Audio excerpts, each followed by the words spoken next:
29 декабрь. Үрөйдү учурган тагдыр. Ал бизди келечектеги каардан куткарат. 1 Тессалоникалыктар 1-бөлүм 10-аят. Бала чагыңызда бир жерде адашып калганыңыз, же тик жардан төмөн кулап кете жаздаганыңыз, же чөгүп кете жаздаганыңыз эсиңиздеби? Ошондо көр оозунда турганыңызда бирөө капысынан куткарып калса керек.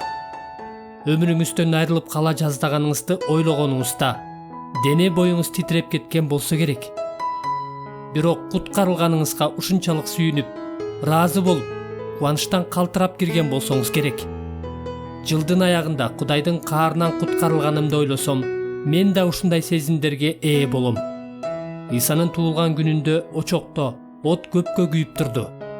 Отту оңдоп коеюн деп көмүрлөрдү колум менен кармасам, алардын ысыгы колумду дароо эле күйгүзүп кирди. Колумду дароо тартып алып, тозокто Кудайдын күнөөгө каршы төгүлгөн коркунучтуу каарын элестетип, үрөйүм учту. Ал жердеги азап ушунчалык коркунучтуу болот. Исанын туулган күнүндө түштөн кийин денеси 87% күйүп калган аялды көргөнү бардым.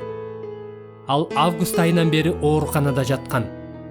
Ага жүрөгүм катуу ооруду. Кудайдын сөзүндө келечектеги дүйнөдө жаңы денеге ээ болорубуз жазылганын айтып, ага үмүт берип, соорот алганыма кубандым.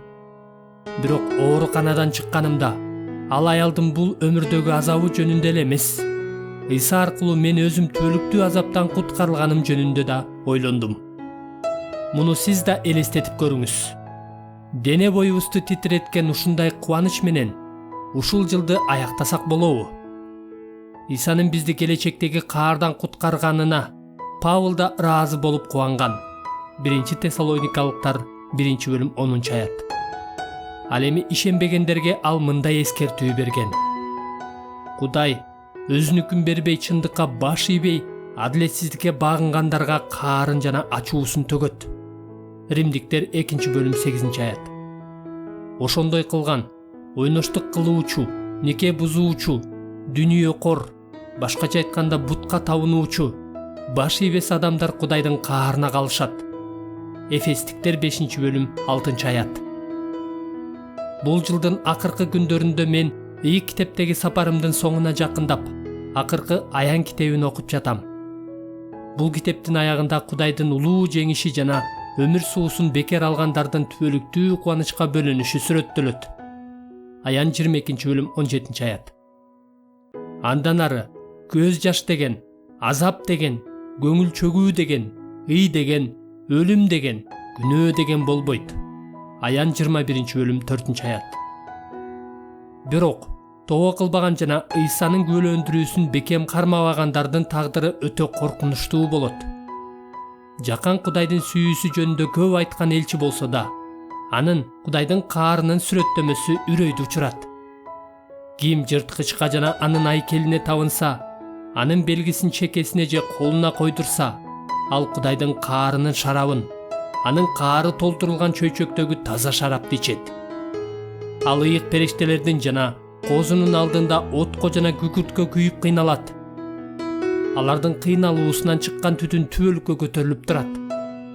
Жырткычка жана анын айкелине табынгандар, анын ысымынын белгисин койдургандар күн да түн да тынч ала алышпайт. Аян 14-бөлүм 9-11 чейинки аяттар.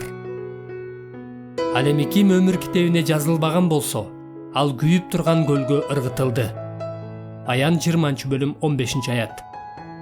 Иса жүзүмдү тебелегенде ширеси агып чыккан сыяктуу, кудуреттүү Кудайдын ачуусу менен каарынын шарабын алардын үстүнө төгөт. Аян 19-бөлүм 5-аят.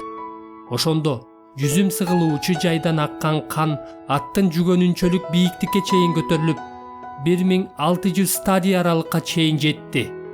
Аян 14-бөлүм 20-аят. Бул көрүнүш эмнени гана билдирбесин, кеп сөз менен сүрөттөп бере алгыс коркунучтуу нерсе жөнүндө болуп жатат.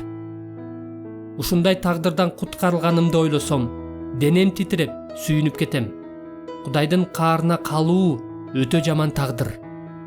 Бир туугандар, андан качкыла.